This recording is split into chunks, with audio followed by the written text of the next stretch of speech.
Welcome back, Jake and Tyler. We have some Wisconsin Badgers football plays to break down. We are officially back in football season, so we are back into play breakdown season. We'd like to be able to do more of these with the other sports, but it's just easier with football because they only play one game a week. So starting with the Badgers, their first game this week, and we're going to talk about a couple of the plays that Tyler Van Dyke made in the passing game right before halftime. So the first one is a completion to Bryson Green, just a really nice play. Jake, what are your thoughts on this play?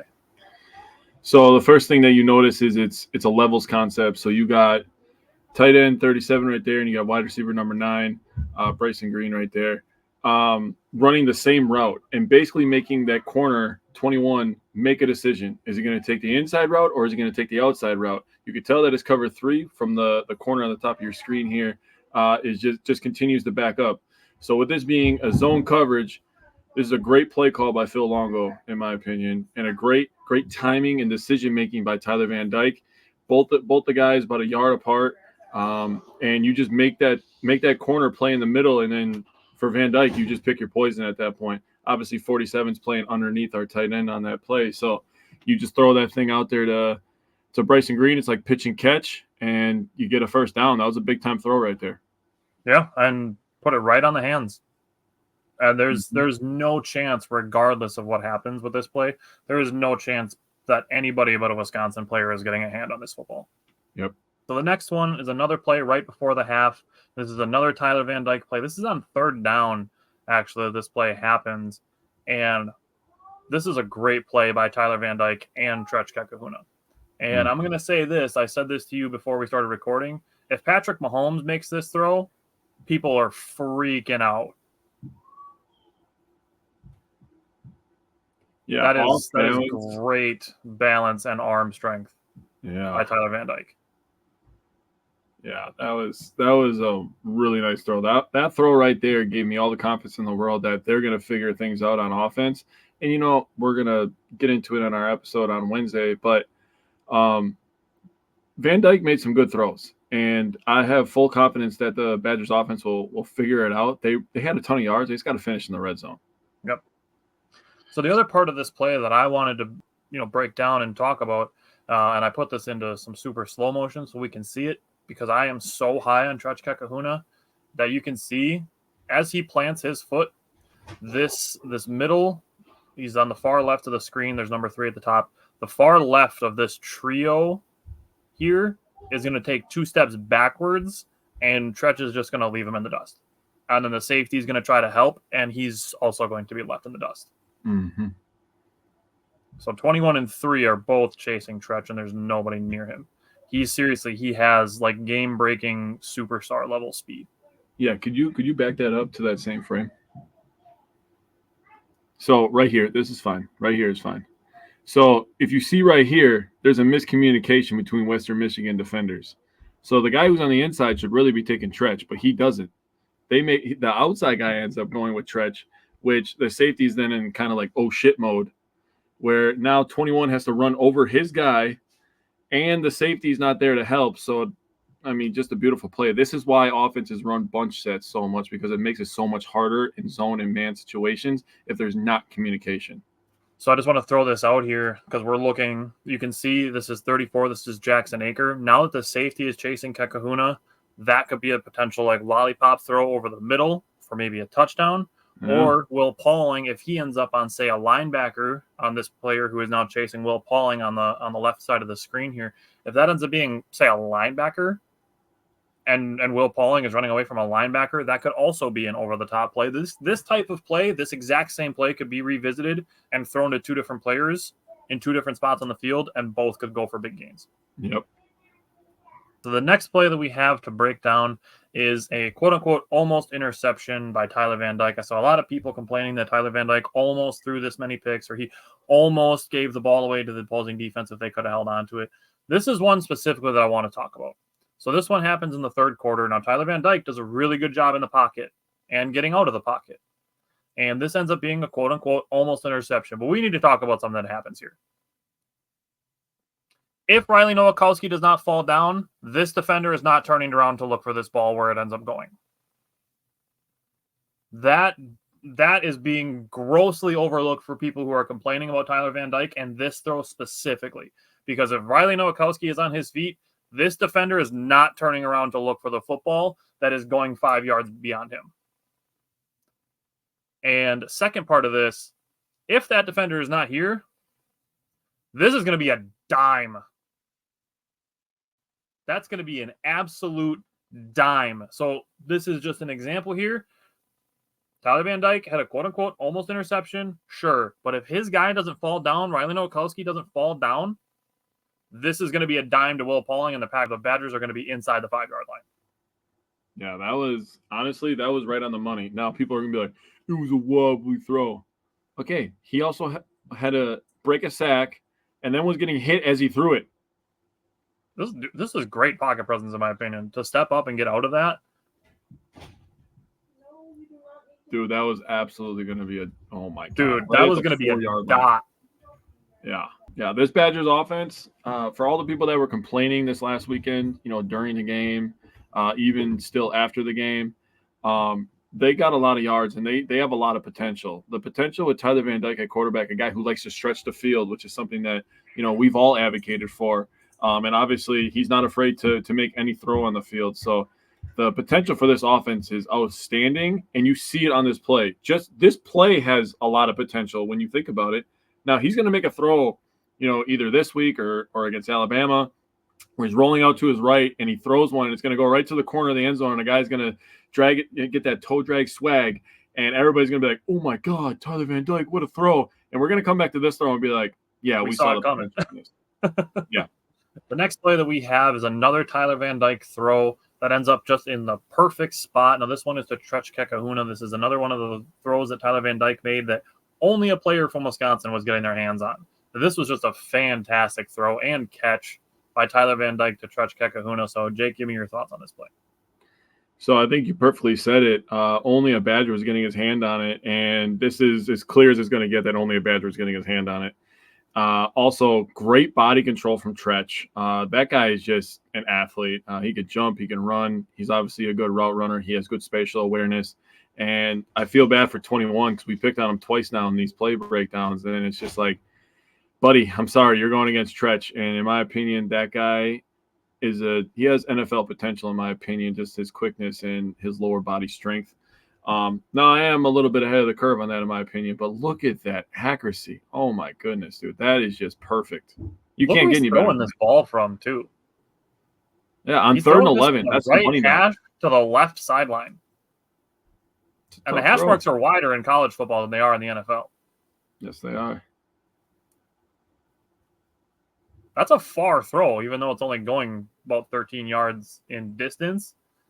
But in actual yardage, that's a long throw. Dude, that's like almost a 40-yard throw if you kind of think about it. If you add like the 13 yards and all the way across, it's almost like a 40-yard throw. Because he's almost completely to the sideline right there. Yeah. To go from the right hash to the left sideline in a college football field, that's impressive. That was a nice throw. And for all the people who are saying that he's throwing wobbly balls, dude, I don't care. If they're accurate and his wide receiver can catch them, I don't care if it wobbles a little bit.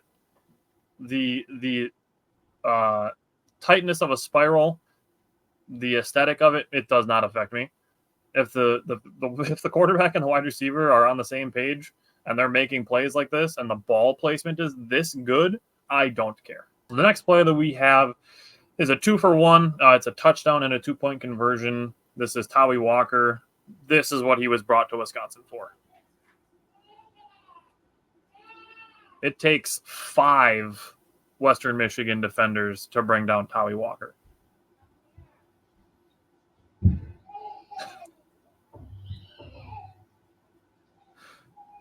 So that's why he's in Wisconsin.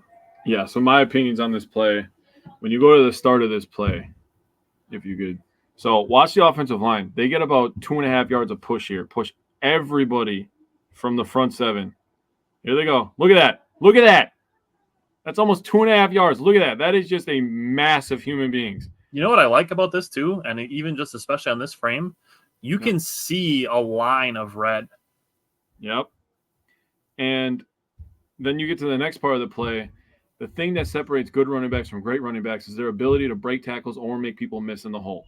Tawi Walker obviously breaks a tackle. He completely runs over number 3. He says, I'm number 3, you're number 3, I'm the better number 3 in this situation. Just runs him over, and then he meets 2 more Western Michigan defenders at the goal line and says, I will not be stopped.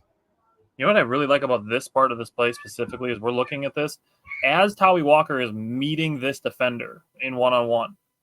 He's still got his eyes up. He knows he's looking at where he's going next. He knew he was breaking that tackle. He knew he was running this dude over. He's looking at who he's going to go through next. I don't know what the dude is planting his heels, and he's up on the front of his toes. But hey, 2 more guys. Another one slips off. Number 5 is being driven backwards, and it takes 2 more guys to tackle him. Yeah, number 5 wanted no business of that. I'm going to be honest with you. He saw his boy, safety number 3, get ran over, and yeah, he saw that, and he was like, I am not tackling this guy one-on-one. 5 wanted no part of that, bro. That's why he ended up on the bottom of the pile. Oh, hell yeah. Look at him. He's still second part of this play is the 2-point conversion to Tretch Kekahuna. Now, I've seen it, posited by a lot of people that the Badgers kept their offense vanilla to potentially keep Alabama from knowing everything that they're planning to do. Now, I didn't put a ton of stock into that until I saw this play, because I really think that this play was kind of one of those things where they took something out of the bag a little bit, and it's got a lot to do with Will Pauling's pre-snap motion, which the broadcast is talking about. But Will Pauling is dancing around in the backfield, and if you are Western Michigan, you have to be thinking that this ball is going to Will Pauling at the pylon. Mm-hmm. And what it does is it freezes a linebacker even with the hash marks, and he's on the goal line. It freezes him for just a second. Now, notice his foot is stepping towards Will Pauling. And Tretch is going to go to the top of the S by himself. And that linebacker is caught in a no man's land where the only thing he can do is potentially spy Tyler Van Dyke. The other part of this is we have to talk about the athleticism with Tretch Kekahuna. I'm telling you, this guy can shoot, dude. Yeah, look at who got burnt on the play. 5 from Western Michigan. So he had consecutive bad plays. Yikes. For the Broncos on this. And yes, this is that new screen, that new motion that Miami brought out last year that the Badgers used with Will Pauling right there. It's called like the cheat. Also, my favorite part of that play is a random Broncos player jumping over the ref at the end of the play. Yeah, I saw that. I remember rewatching the game, and I saw that, and I was like, what in the hell is that guy doing? What is that? I don't know. Yeah, number 22 is really not in position to do anything. Yeah, he's in no man's land. I mean, he was about as effective as the corner guarding Tretch, to be completely honest with you. That's fair. but that's what this does. This pre-snap motion of Will Pauling, it really makes everybody take, kind of one step in a different direction, and it just makes the defense hesitate. Mm-hmm. So I expect to see a little bit more of this against South Dakota, and then I expect to see, honestly, a lot of it against Alabama. My God, he's got some hops. And the last play that we have is the Badgers' 4th down stop. This comes the possession after they score their touchdown and the 2-point conversion to Tretch Kekahuna. This is a 4th down, and this is multiple backup linebackers stepping up to make a play at midfield.